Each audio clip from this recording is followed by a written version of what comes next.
So hello everyone, हमने last lecture में जो पढ़ा था मैन्यूस्क्रिप्ट, इंस्क्रिप्शन, सब कुछ याद है? अच्छा, आपको याद है रशीदा ने एक क्वेश्चन पूछा था कि हमको पास्ट के बारे में पता कैसे चलता है। सो हमने उसे जवाब दे दिया था ना, हमें पास्ट के बारे में कैसे पता चलता है?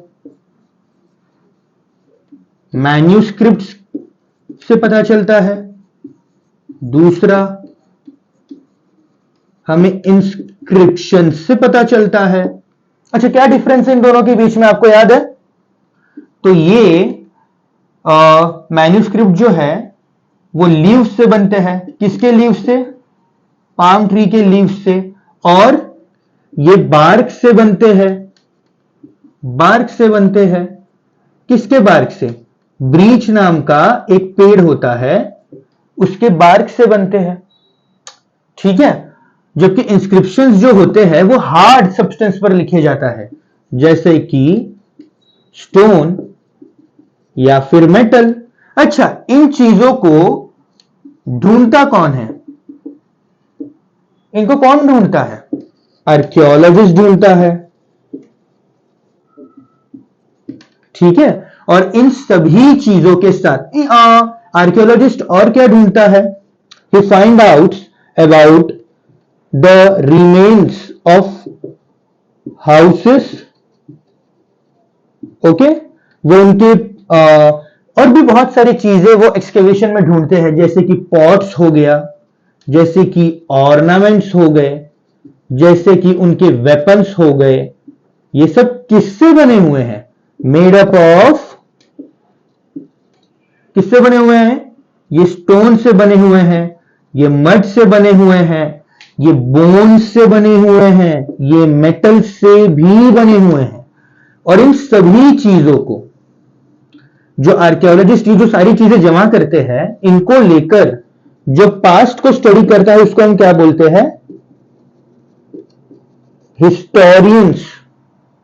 रशीदा का क्वेश्चन तो सॉल्व हो गया ना कि हमको पास्ट के बारे में कैसे पता चलता है। तो हमें इन सब चीजों से पास्ट के बारे में पता चलता है। और इन सबको कौन ढूंढता है? आर्कियोलॉजिस्ट। इन पर स्टडी कौन करता है? हिस्टोरियंस। मतलब इन सब के कारण हमें पता चलता है कि हमारे पास्ट में क्या हुआ था, है ना? लेकिन हम जो ये चैप्टर पढ़ रहे हैं, हम क्या सिर्फ ये रशीदा के क्वेश्चन सॉल्व करने के लिए पढ़ रहे हैं? मतलब सिर्फ रशीदा के क्वेश्चन को आंसर करने के लिए हमने इतना बड़ा चैप्टर पढ़ा है क्या? नहीं, हमें ये चैप्टर एग्जाम में आने वाला है, इसके लिए हमने ये चैप्टर पढ़ा है ना? आपने अपने बुक का ये टाइटल देखा है? बुक के इस टाइटल का नाम क्या, जरा ध्यान से देखिए। Our past. ध्यान से देखिए, पास्ट क्या है? एक प्लूरल फॉर्म है ना? किसका? पास्ट का। और अगर आपने ग्रामर पढ़ा है तो आपको ये तो जरूर पता होगा कि प्लूरल फॉर्म हम कहां लगाते हैं? जहां पर चीजें एक से ज्यादा होती है, यानी कि 2 हो सकती है या 3 हो सकती है या 4 हो सकती है। तो इसका मतलब क्या है? पास्ट का मतलब क्या है? एक ही पास्ट नहीं है, अलग अलग पास्ट है क्या? जी हां, बिल्कुल अलग अलग पास्ट। अब अलग अलग पास्ट कैसे हो सकते हैं? तो देखो, राजा जो होता है, जो क्राउन पहनता है, ठीक है, उसकी जो लाइफ है या उसकी जो हिस्ट्री है या उसकी जो स्टोरी है वो अलग है। और फार्मर की जो हिस्ट्री है, जो लाइफ है, वो अलग है कि नहीं है? देखो, जैसे कि आज हम हमारी सिटीज में रह रहे हैं, ओके, हम रिसोर्सेस के लिए किन पर डिपेंडेंट? अगर हमें सब्जी वगैरह शहरों में चाहिए होती है तो सब्जी शहरों में कहां से आती है? गांव से आती है ना? हम तो विलेज पर डिपेंडेंट है, हमारी सिटीज, है कि नहीं? लेकिन अंडमान और निकोबार के जो आइलैंड है, वहां पर आज भी कुछ लोग हंटिंग और गैदरिंग पर ही डिपेंडेंट है। वो आज भी अपना खाना या तो फिशिंग से या तो हंटिंग से या तो अपने सराउंडिंग में उनके पास जो फ्रूट्स वगैरह अवेलेबल है उसको जमा करके अपना खाना खाते हैं। तो फिर डिफरेंस तो है ना? सोचो, अगर आज 21st सेंचुरी में अगर इतना डिफरेंस है तो इनकी हजारों सालों पहले ये डिफरेंस नहीं रहा होगा क्या? ऑब्वियसली ये डिफरेंस रहा होगा, है कि नहीं? फॉर एन एग्जाम्पल, मार्कर, ये मेरा मार्कर है, ठीक है।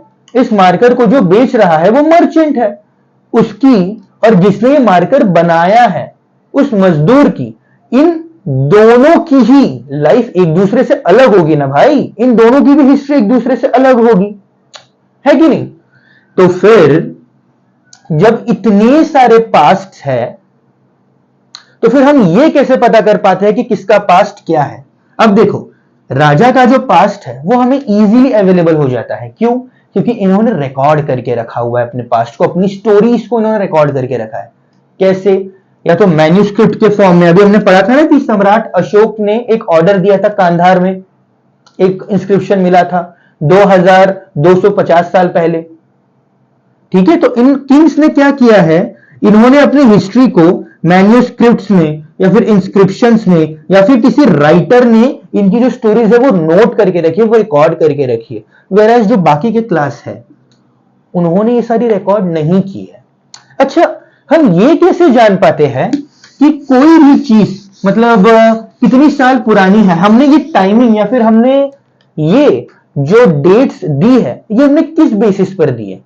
फॉर एन एग्जाम्पल देखिए, अगर मैं आपसे कहूं कि मैं आप परसों से आपका सेकेंड चैप्टर स्टार्ट करने वाला हूं और समझिए आज अगर 23 है तो 24 और 25, परसों का मतलब क्या होता है? आज का दिन, फिर बीच में एक दिन छोड़कर उसका नेक्स्ट डे आफ्टर टुमारो, है ना? लेकिन उसके लिए मैंने इसे 1 कंसीडर किया है ना। तो हम हिस्ट्री में जो डेट्स यूज करते हैं हमने उन्हें कैसे सेट किया है, ये सबसे बड़ा सवाल है। अब ध्यान दीजिएगा, बहुत ही ज्यादा बेसिक है और ये आपको बहुत ज्यादा हेल्प करेगा आगे। ये समझिए कि ये एक टाइमलाइन है, हम इसको टाइमलाइन से समझते हैं, ठीक है। अब ये क्या है? यहां पर जीसस क्राइस्ट का, जिन्होंने क्रिश्चियनिटी को फॉर्म किया था, ठीक है, जीसस क्राइस्ट का जिन्होंने क्रिश्चियनिटी को फॉर्म किया था, उनका बर्थ होता है, ठीक है। यहां पे उनका बर्थ होता है, ठीक है। इसके बाद का जो टाइम है, मतलब उनके जन्म के 1 साल बाद या 2 साल बाद या 3 साल बाद, या यूं कहो 100 साल बाद, 200 साल बाद, 300 साल बाद, 1000, 2000 और आज जिसमें हम रह रहे हैं दैट इज 2023। अब समझ में आ रहा है? अब उनका जो बर्थ हुआ उसके जो पहले वाला टाइम है उसको देखो कैसे ये लोग काउंट करते हैं। ये 100 ईयर्स हो गए, ये 200 ईयर्स हो गए, ये 300 ईयर्स हो गए, ये 400 ईयर्स हो गए। देख रहे हो टाइम कैसे इनवर्स जा रहा है, उल्टा जा रहा है, ठीक है। तो हम इसको इस तरह से स्टडी करते हैं। अब देखो, जीसस क्राइस्ट के जन्म का जो पहले वाला टाइम था उसे बीसी कहते हैं। इसका मतलब क्या है? Before Christ, okay. और इनके जन्म के बाद वाला जो वक्त है, इनके जो जन्म वाला टाइम है उसे, और उसके बाद वाला जो टाइम है उसे हम क्या बोलते हैं? उसे हम एडी बोलते हैं। मतलब क्या? एनो डोमिनो, ओके। ये क्या है? ये एक लैटिन वर्ड है। ये कौन सा वर्ड है? लैटिन वर्ड है। और इसका मीनिंग क्या होता है? इसका मीनिंग होता है, आई थिंक, एक मिनट, आपकी बुक में दिया है, in the era, in the year of the lord, in the year of the lord. So इस टाइम को एडी बोला जाता है और इसके बाद वाला जो टाइम है इसको भी एडी बोला जाता है। मतलब ईयर 2023 क्या है? एडी है। अच्छा, ये जो बीसी है, बिफोर क्राइस्ट, उसका एक अल्टरनेटिव भी है कि अगर आपको बिफोर क्राइस्ट के लिए अगर आपको बीसी यूज नहीं करना है तो आप बीसीई भी यूज कर सकते हो। इसका फुल फॉर्म क्या है? Before common era.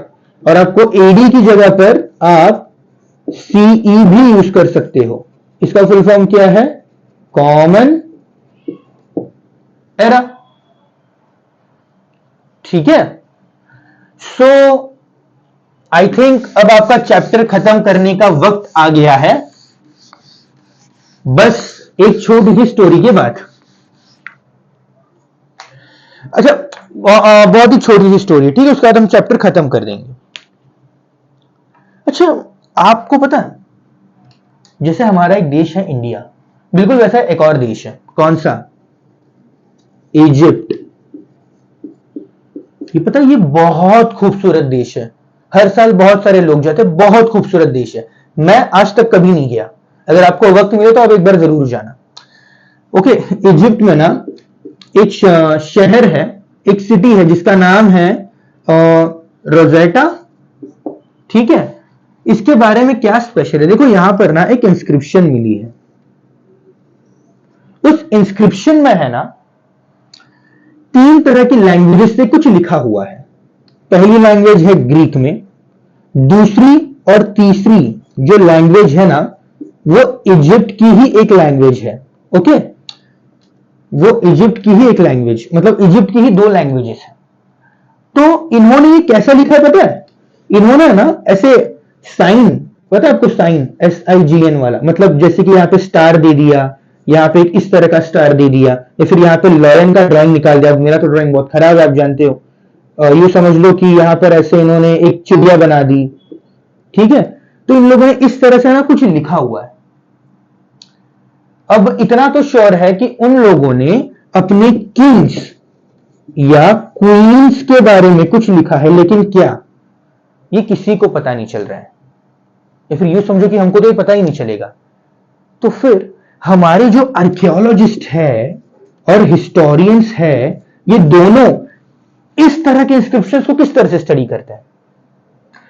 तो इस तरह के इंस्क्रिप्शंस को स्टडी करने के लिए डेसिफरमेंट नाम की एक प्रोसेस होती है। हमारे साइंटिस्ट, हमारे हिस्टोरियंस या हमारे आर्कियोलॉजिस्ट उसे यूज करते हैं और समझने की कोशिश करते हैं कि पास्ट में क्या हुआ होगा। Think how fascinating it is to study about the past, जिस वे में हम इसे पढ़ते हैं। सो इसके साथ आपका फर्स्ट चैप्टर खत्म होता है। मजे करो एंड गुड लक।